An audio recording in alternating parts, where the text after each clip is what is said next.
Well, yeah, following up a bye week here. I think the guys, we wanted to get them a little bit of a deep breath, and so we practiced just a couple of times. Did go practice last night. Thought the energy was good, and headed for the final stretch here of the season. Huge games coming up. Obviously, starting on the road against a really good opponent.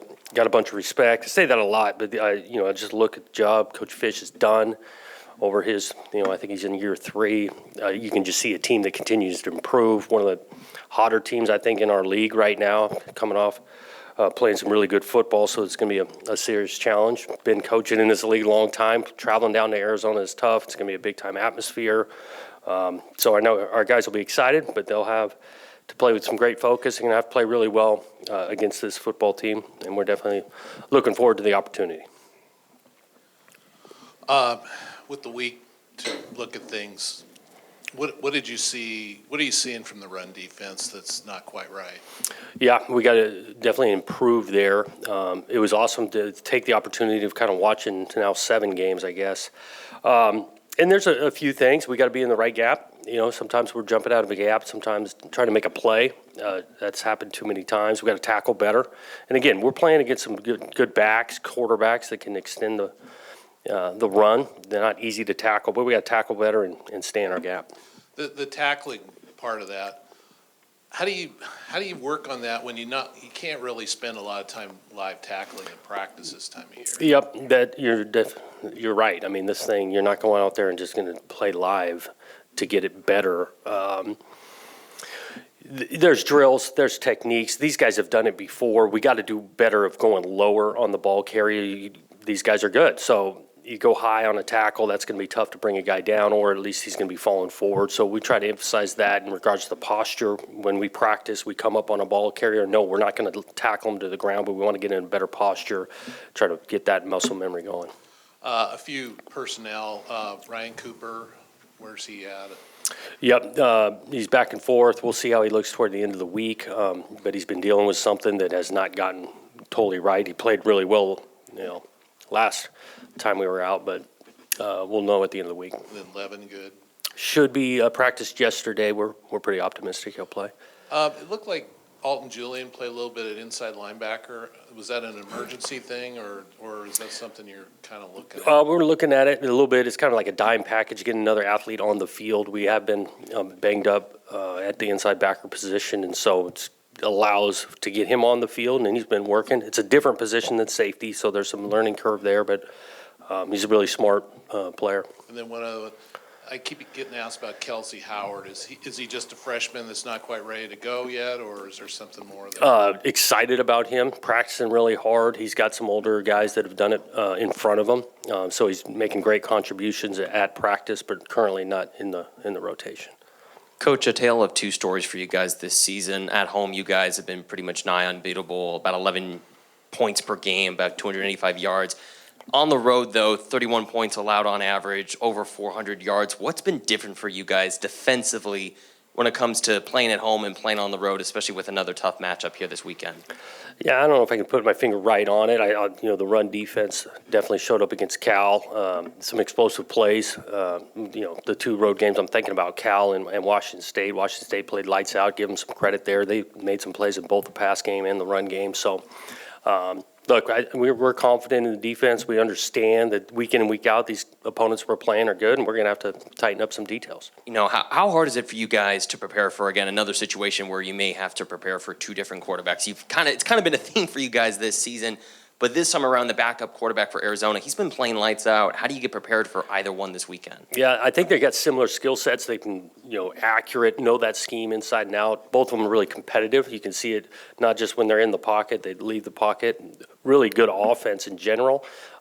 There's no question in this league. They've got a couple of quarterbacks they can win games with, and Noah coming in the last few has shown that. What have you seen from Arizona's game plan that you guys can think that you can take advantage of, especially since it seems like they're kind of starting to figure out their own scheme and their own kind of culture right now in that system? Yeah, they made a huge jump defensively this year. This is one of the better defenses statistically in the league.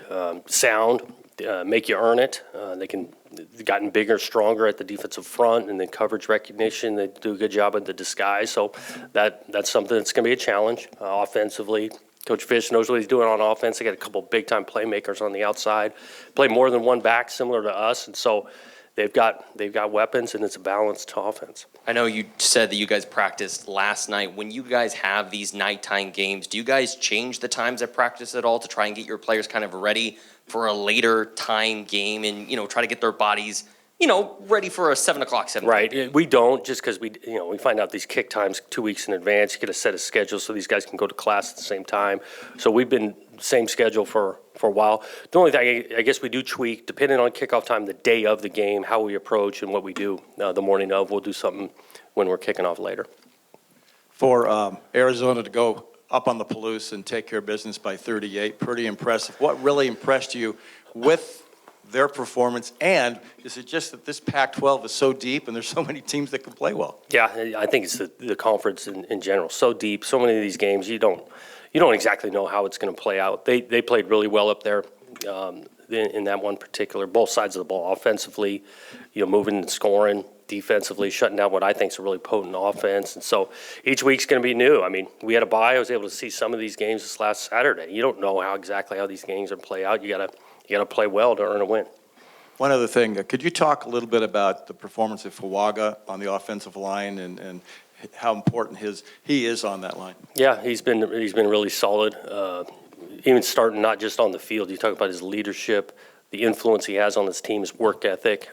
He's a voice in that locker room. Really talented player, can make it physical, but he's athletic for how big he is, knows the call. And he's got some guys next to him playing well too. I mean, that front has been a huge part of our success this year.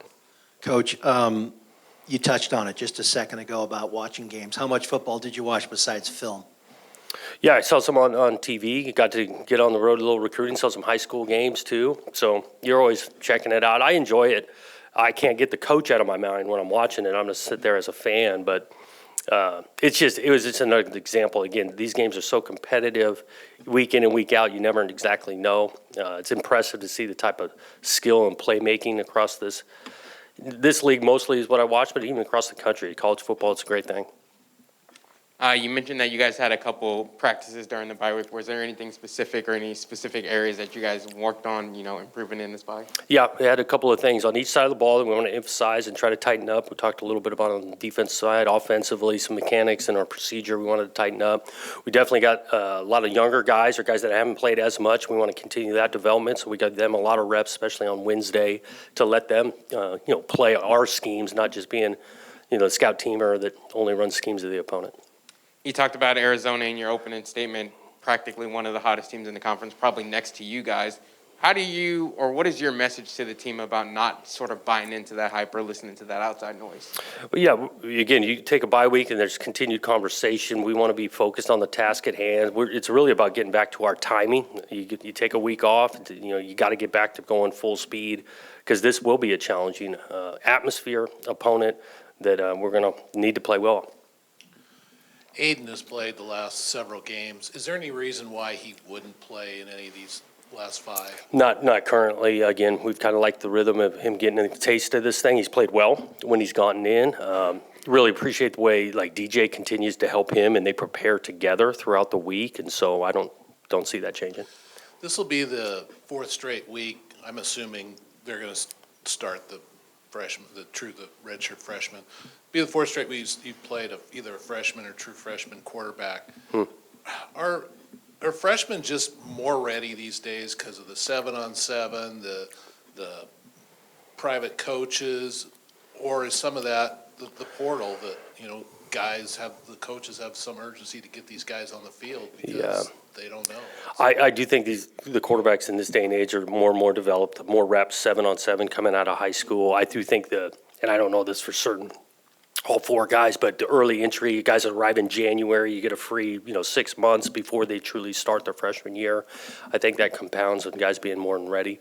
The portal's out there, but at least from my end, I think coaches are going to play whoever's best, give them the best chance to win, and it's just turned out to be in the younger guys. I mean, you played as a redshirt freshman. Do you feel like these guys are more ready today than you might have been? Well, for me, yeah, yes, more ready than I was. And again, I go back to how many they can do this thing year round now, 7-on-7, and all those reps count in the development on a quarterback.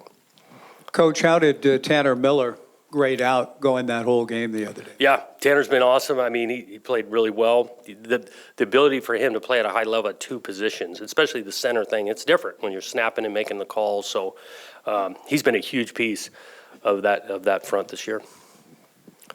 You mentioned how well they're playing Arizona on both sides. You have some background with Johnny Nansen, right? You were with him at Idaho, Yeah. kind of young in his career. What did you see kind of coming up from him early in his coaching Yeah, career? really good coach, energy, motivator, competitive. And then you look at that defense and where they're playing, it shows a lot of his personality out there. He's been a lot of places around a lot of good coaches, and now he's putting it all together. What's clicked with Jack Velling the last several weeks? Yeah, he's a good player. I don't know if there's just one thing. I just think about the touchdowns he's caught, and some of that was, cover two recognition, quarterback. He's running a good vertical. Some of that's been on the goal line where, bigger frame to catch the ball. He's playing at a really high level, and he's a huge threat. Jack and Anthony Gould and Silas have kind of established themselves as the sort of the go-to receivers. As we go these last 5 games, is there a fourth guy that's on the verge of maybe not joining that group, but really becoming a guy that could take advantage of some of these situations? Yeah, you know what? We're confident with some of the others. I mean, Irish has made some plays for us as well. Again, those three you mentioned are playing at a high level. The amount of opportunities, right? Just looking at how many times we're going to throw it versus hand it to what I think are two really good backs. We're not going to just try to continue to get 4 to 5 to 6. Guys need to make a play if they're called on. But if some 3 guys are hot, we're going to keep trying to go to them. As you guys keep winning games, the drumbeat of the CFP is going to get louder and louder. Is this a situation where you don't really talk to the team much about that they know, or do you have to every once in a while remind them to focus on what's going on? Yeah. Because they're going to hear about it. Oh, yeah, there's no question. And we're not trying to dodge. We want some energy and excitement about what we're doing. But ultimately, just like we're mentioning each week, you never know how these games are going to go. And so the only thing we got to control is how we're going to prepare in this process like this week, because we know the challenge in front of us. And we want to play meaningful games at the end of the year. And the only way you're going to do that is if you're taking care of business right now. I don't know if it was even mentioned after the UCLA game, but obviously you guys have already clinched a bowl berth. But it seems like that was such an afterthought from you guys. I didn't even hear one of the players mention it or anything like that. What does that say about the team as a whole and just the culture that you're building now? Yeah, I mean, going to a postseason, we want to do that, and so that's an achievement. I think where we've got the locker room currently, they want to, in each week, just raise our level of play. There's more out there for us, so it wasn't the primary goal to get to 6. The decision to play Childs in game number 5 in this new age of NIL, portal, coming and going, all that, how much more difficult was that a decision than it would have been in the old days? Yeah, that didn't play a ton. I mean, it just got into he's contributing. He's a good player. He liked the idea of how it's going. We definitely continue to talk to him each week, and so it's been successful. We like him in the game, and so we were going to keep on doing it if he was all about it, and he was. Coach, you guys were ranked obviously 11th in the nation this past week in the AP Coaches Poll. What does it mean to you to see the work and the culture that you've been building here in this program coming to fruition and being recognized across the nation, that you guys are having success here in Corvallis? We want to, recognition is great, but ultimately winning is great. And so that's what we're trying to do. That's why I go back to, the respect I got for Arizona and how they're building the thing. And just as a coach, just into seeing improvement, and Arizona's continued to do it. I think we've done it now for a few years, and we want to continue to go higher and higher. Do you think it's more rewarding, though, seeing it build over years to come instead of having immediate success like some coaches do and then kind of falter off? What's your personal take on it? Yeah, I mean, I'm into doing hard things. I think there's some genuine fulfillment that takes place if it's really hard and you can just keep plugging away at it. But we're not trying to be patient for success at the same time. One final question for you. The red zone efficiency for you guys, I think, are a perfect 25 out of 25. You're one of, I think, 3 teams left that have had a 100% success rate in the red zone. What do you attribute to that success to this season in the red zone? for I you think guys? it's helped, the run game, because, the field shrinks, and so you got to make it physical, and we've got a run game attack that has really helped us down there. I will say this last game, we kicked a couple field goals that we're not always into down there in the red zone. Atticus is having a nice year on that. We've got a bunch of confidence in him. So the run game helps. I do think that the aggression on fourth downs helped a couple of those drives to turn them into touchdowns. And you got to be able to score in this league, so that's been a great stat.